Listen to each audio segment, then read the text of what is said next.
தமிழ் சினிமாவில் புதிய படைப்புகள் வர்றதுக்கு ஒரு இடைப்பட்ட காலத்துல ஒரு தொய்வு ஒன்று ஏற்பட்டது. அந்த காலகட்டத்தில் வெறும் குடும்ப கதைகள் மட்டும் திரும்ப திரும்ப, அதாவது ஒரு சமையல் அறையில பார்த்தாக்கா நிறைய டப்பாக்கள் இருக்கும், பார்த்துருப்பீங்க. ஒவ்வொரு தானியமும் ஒவ்வொரு டப்பாவில் போட்டு வச்சிருப்பாங்க. அந்த டப்பாக்களை இங்கே இருக்கிற டப்பாவை அங்கேயும் அங்கே இருக்கிற டப்பாவை இங்கேயும் மாற்றி வச்சோம்னாக்கா டப்பா தான் இடம் மாதிரி இருக்குமே தவிர அந்த சமையல் அறையில் ஏதாவது மாற்றம் இருக்குமா?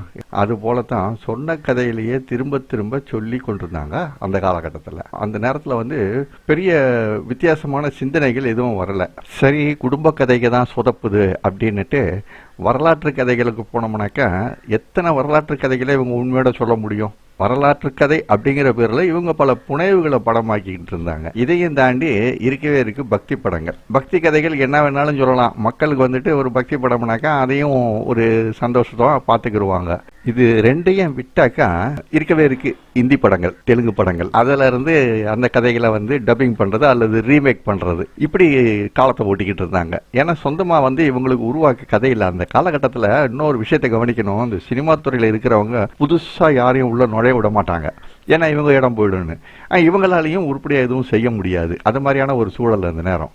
தமிழ் சினிமா துறை இந்த கதியில இருக்கும்போது அதே காலகட்டத்தில் சத்தம் இல்லாம இந்த மேடை நாடகங்கள் பட்டு விமரிசையாகவும் நல்ல வருமானத்தோடையும் போய்கிட்டு இருந்தது. அதாவது அந்த காலகட்டத்தில் நாடகத்துறையை கொஞ்சம் மட்டமாக தான் பார்ப்பாங்க. சினிமா ரொம்ப உயர்ந்ததாகவும், சினிமாவில் இருக்கிற அந்த இயக்குநர்கள், அந்த கலைஞர்கள் இவங்கெல்லாம் ரொம்ப உயர்ந்தவர்களாகவும், நாடகத்தில் இருக்கவங்கள கொஞ்சம் மட்டமாக தான் பார்ப்பாங்க. இது வெளிப்படையாக நான் சொல்கிறேன், அவங்க பேசிக்க மாட்டாங்க.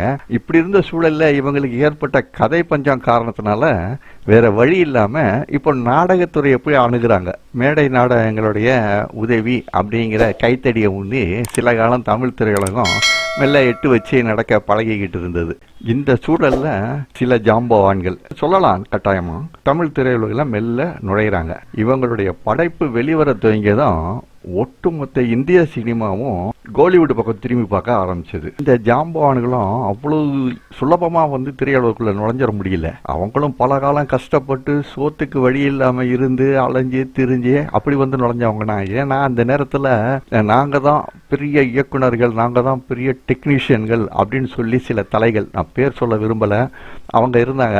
அவங்க வேற யாரையும் உள்ள நுழையவும் விடுறதில்ல. இந்த தயாரிப்பாளர்களும் வேற யாரையும் நம்புறதில்லை. ஆனா அந்த பெரிய இயக்குனர்கள், டெக்னீஷியன்கள் சொல்லிக்கிட்டவங்க எல்லாம் அரைச்சமாவத்தான் திரும்ப திரும்ப அரைச்சிக்கிட்டு இருந்தாங்க தவிர புதுசா எதுவும் செய்யல. இப்ப இவங்க ஏதோ ஒரு வழியா உள்ள நுழைஞ்சு இவங்க படம் வெளியே வந்ததுக்கு அப்புறமா இப்ப இவங்களை திரும்பி பாக்குறாங்க. இப்ப மெல்ல மெல்ல தாங்கள் தான் உயர்ந்தவர்கள், சிறந்தவர்கள்னு சொல்லிக்கிட்டு இருந்தவங்க எல்லாம் மெல்ல மெல்ல தங்களுடைய அடையாளங்களை இழக்க ஆரம்பிக்கிறாங்க. அப்படி தமிழ் சினிமாவுக்குள்ள நுழைஞ்சவங்க எப்படி தமிழ் திரையுலக புரட்டி போட்டு வேற ஒரு உச்சத்துக்கு தமிழ் திரையுலகத்தை கொண்டு வந்தாங்க அப்படின்னு அவங்கள பத்தியும், அவங்க எடுத்த படங்களை பத்தியும் உங்களுக்கு தெரியாத, கூகுள்லையும் கிடைக்காத பல தகவல்களை தொடர்ந்து வீடியோவை தொடர்ந்து வர இருக்கும் வீடியோக்கள்லையும் நான் உங்களுக்கு நிறைய சொல்ல இருக்கிறேன். சப்ஸ்கிரைப் பண்ணி வச்சுக்கோங்க. பல தகவல்கள் தமிழ் சினிமாவை பத்தி நீங்க தெரிஞ்சுக்கலாம். கமெண்ட்ல கட்டாயம் சொல்லுங்க, நான் சொன்னது உங்களுக்கு எந்த அளவுக்கு சரியாப்படுது, அல்லது நான் சொன்ன தகவல்ல ஏதோ குறைகள் இருந்தாலும் எடுத்து சொல்லுங்க.